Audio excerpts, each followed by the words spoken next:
Hey guys, if I sound a little hoarse, I apologize. I'm just getting over a sore throat. E3 isn't just an entertainment expo, it's a bacteria expo. Anyway, World of Tanks came to me with a sponsorship opportunity to check out their new update, and I also got to see some real-life tanks in action, which was incredibly cool and unforgettable, but more on that later. I played World of Tanks a lot back in 2011, and it has changed quite a bit since its release in 2010, 8 years ago. 2010 was 8 years ago. What a depressing thought. I've never really thought of 2010 as being more than just a couple of years ago. It always felt like this fresh, vibrant year, but now it's just old. Wow. I'm really not gonna like 2020. I don't even like saying it. Yeah, a lot's changed in 8 years. There's over 400 vehicles across 8 nations and 5 vehicle types. There's over 40 battlefields, and graphically, it looks way better than when I last played. For 1.0, which is supposed to be their biggest update ever, which released in March, they built a new engine to facilitate this overhaul in graphics and sound design. And aside from the maps and tanks, both looking far more realistic, the world features way more destruction. Unfortunately, I forgot that carelessly ramming through walls and buildings makes you much more easily seen by enemy artillery. That earned me quite a few deaths. Yeah, for a free-to-play game, it looks damn good. Now, at first glance, this game looks like it's just about tanks destroying each other. But actually, that's exactly right. That's what all this is. That's what I enjoy about it. But there are quite a few layers to the battles, like the various tiers of vehicles. You can think of tiers as weight classes for boxers. Battles become exponentially more complex with each tier that you climb, and I personally don't have any experience battling at the higher tiers. Except for that one time the developers let me try out all the tanks a few years ago, but that doesn't really count. Anyway, I'm in tier 5 of the German tech tree with a tank that I've customized to my playstyle, and I've been at this tier a while, so my plan is to finally attain the VK36H and ascend to tier 6. I've been working on that for a while. Quite a while. But I'm pretty close when it comes to experience, so it should just take a few battles. A few good battles, anyway. My goals are 1, get a lot of kills, and 2, win the match for me and my teammates. Great goals, right? No, but I really need the XP, I really need the credits, so yeah, let's do the best we can here. Daddy's gotta go out to bat! Daddy's gotta bring home that bread! God, this is a beautiful map. I was a big fan of tanks when I was a kid growing up. Well, I'm still a big fan of tanks. You never really grow out of that.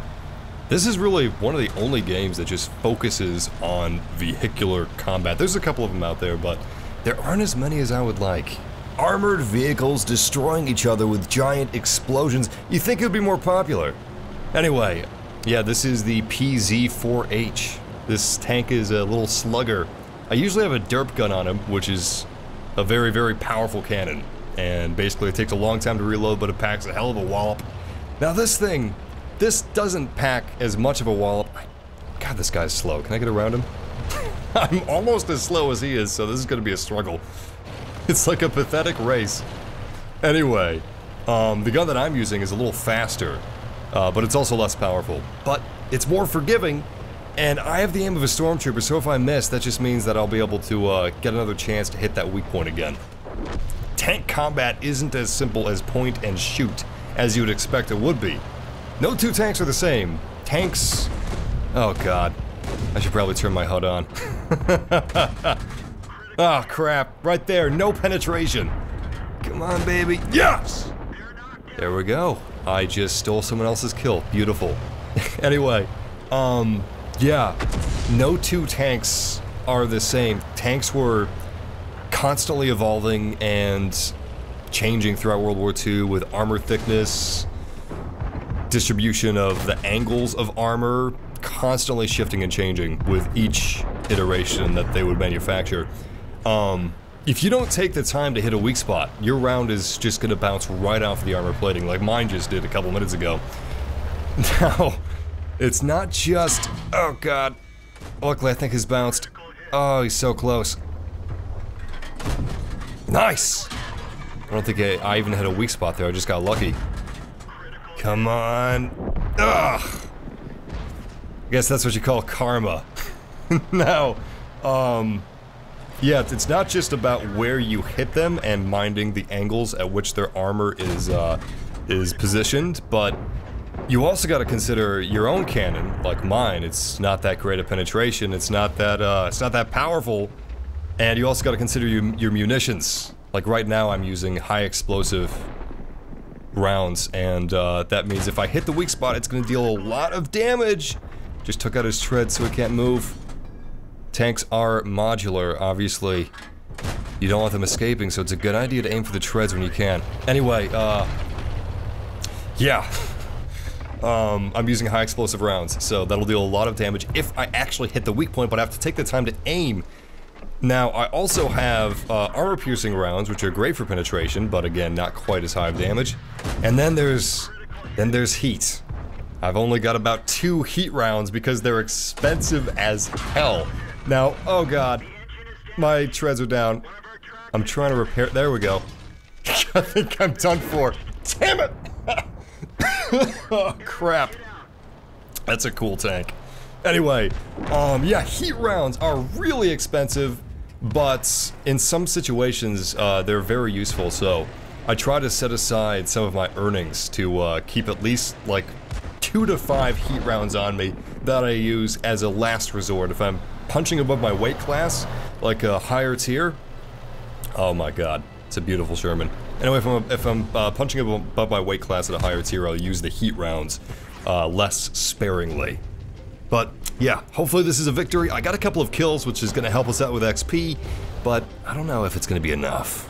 It wasn't enough, and neither was the battle after it, where I got 0 kills. Anyway, I'm hoping this battle is going to be a bit more fruitful, and damn, this map looks good. I'm actually really impressed with what they've done with the graphics of World of Tanks. It looks really good now. It's a good looking game, and I don't know what I was thinking there. I really shouldn't have ran that building over. It's very conspicuous. I should be inconspicuous. Running over buildings, walls, just, it draws attention to yourself, and it's not a good idea. It makes you easier to spot by enemy artillery. Anyway, I also destroyed some viable cover near our base, which wasn't too smart either. Naturally, if the enemy knows what they're doing, they can easily penetrate through that cover with high penetration rounds and still do damage to you, even if you're hiding behind a building. But that all depends on their guns and ammunition, and yeah, speaking of guns, we're using a derp gun now. It's a lot punchier, deals a lot more damage. Wait a second, one of our teammates just said that they're going to be blue shortly. Oh god. We need victories, not infighting! I guess there's some team killing going on. Anyway, looks like my teammates are working together pretty well for the most part. I'm moving up with a medium tank and a tank destroyer. We've already got a light tank that's taking point up here. Don't see any enemies yet. But when I do, I can't have the stormtrooper aim anymore. I've got a derp gun. It takes a lot longer to actually load rounds, so I'm gonna have to make my shots count. I'm gonna have to actually take my time to line up the weak points, take into account the angle of their armor, and I'm not good at doing that under pressure. Okay, here we go, enemy tank destroyer.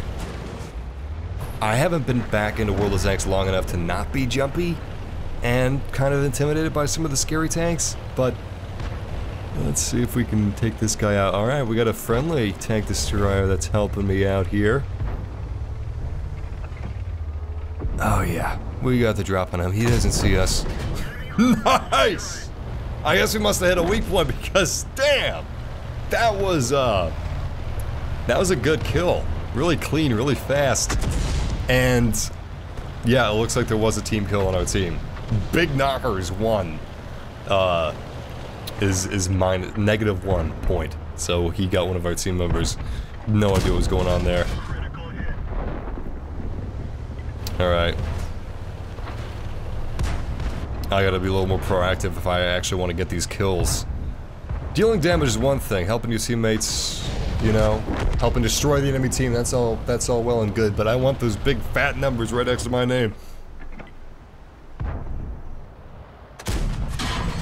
Oh, crap. We both took out each other's treads. An eye for an eye, a tread for a tread. Come on, come on! Ah!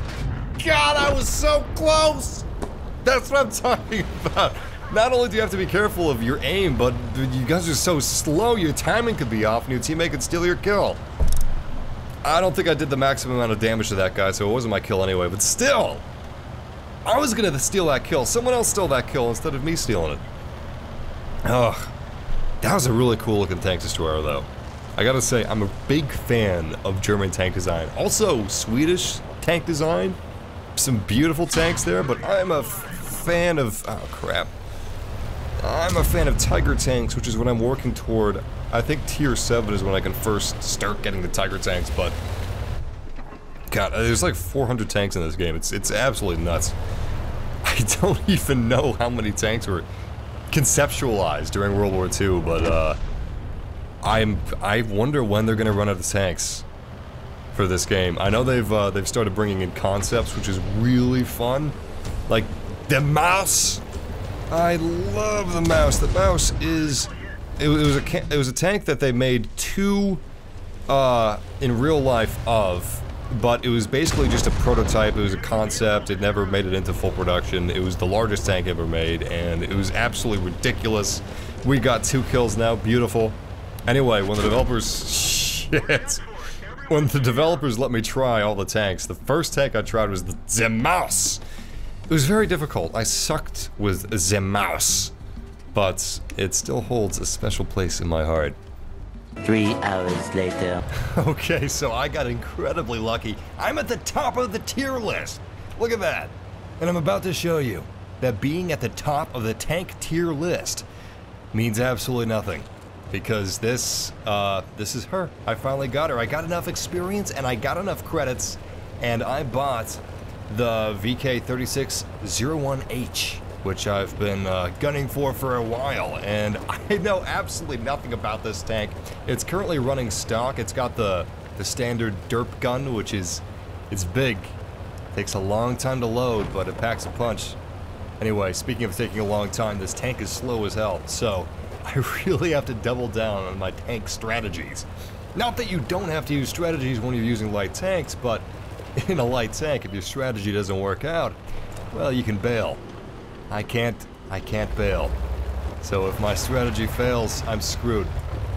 Anyway, that's a heck of a lot of mediums over there. I'm gonna try to be very, very patient. That's possibly the most important virtue in World of Tanks. Of course, awareness is also key, but just not rushing into things. That's a great, great start. Nice! Holy crap, I think we one-shotted him. I have no idea what his health was prior to me hitting him, but we got our first kill. Sweet! Speaking of kills, I was gonna say if we run into a higher tier, we have heat. Because I've got 6 heat shells, but I guess we don't really need those. Now, granted, we do have a derp gun, so it's powerful, makes a big boom, but if we're not careful, if we don't hit weak spots, our shells will bounce. We have to be careful about that. You'll have to excuse me. My sore throat is coming back a little bit. It's like playing whack-a-mole. Oh yes. Oh yes. Nope. It's not a good angle, it's not a good shot. Whoa! What the heck was that? I have no idea what just shot me, but I'm gonna go ahead and get the hell out of Dodge. Because he didn't take much health, and it's probably because whatever he shot bounced. Oh, there's somebody over there. That's a miss. Not surprised, because we're moving while shooting, which is usually not a good idea. And you know what? I'm actually just rolling back up onto that hill, which makes me a bigger, easier target. Let's go into the town. Maybe take out this, tank destroyer. I got no eyes on him. It looks like he's in... yeah, he's on the other side of the church. I'm gonna try to go around him because Coin Man over there, he's gonna go face to face. Coin Man is dead. No one to distract him, except for Target. Alright, I'll go to the left now that Target's going to the right.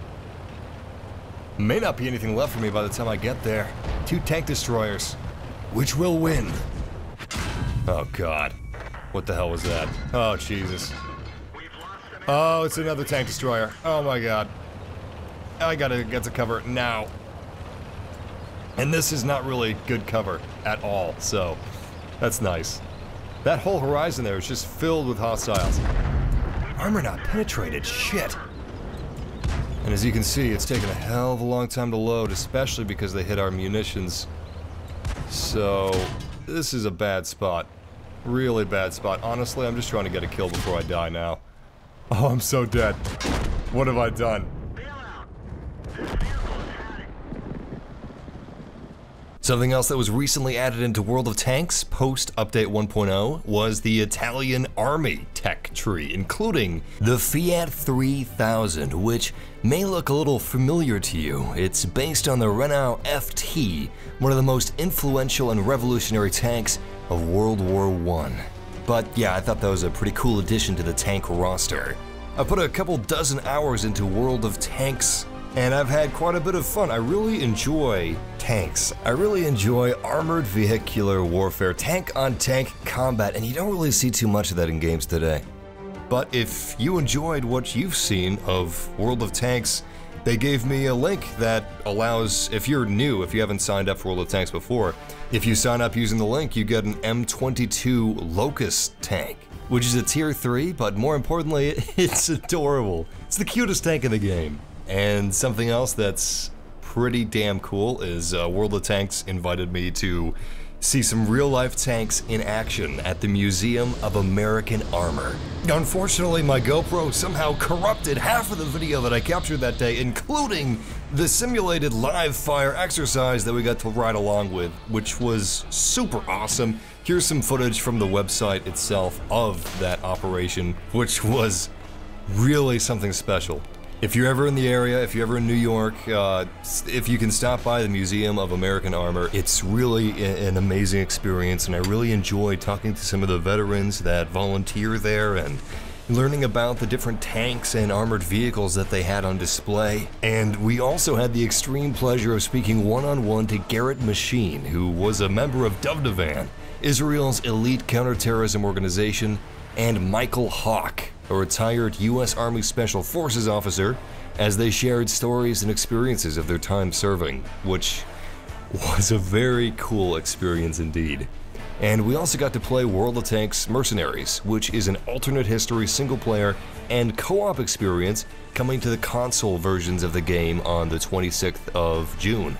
In any case, thank you for joining me for this video, and I would like to thank World of Tanks for the awesome experience I had and inviting me to check out World of Tanks 1.0.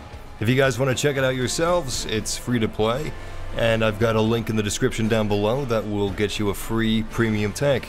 And anytime you can get a premium tank for free, it's not bad. But until next time, take care.